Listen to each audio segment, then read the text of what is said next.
Computer में को और मशीन को भी जैसे मानव सोचते हैं और निर्णय लेते हैं ये काम करना है, वो क्षमता कंप्यूटर और मशीन को भी आ जाए।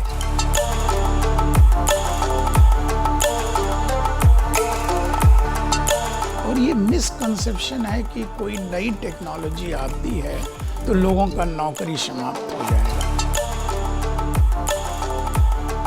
गौतम बुद्ध विश्वविद्यालय एक ऐसा विश्वविद्यालय है जहां 2019 में बीटेक इन आर्टिफिशियल इंटेलिजेंस शुरू किया गया। रोजगार से कामयाबी तक में इस हफ्ते बात होगी मुस्तकबिल में सबसे अहम मानी जा रही फील्ड आर्टिफिशियल इंटेलिजेंस और मशीन लर्निंग के बारे में। बरोज जुमा शाम 7:30 बजे और सनीचर दोपहर 12 बजे सिर्फ डीडी उर्दू पर।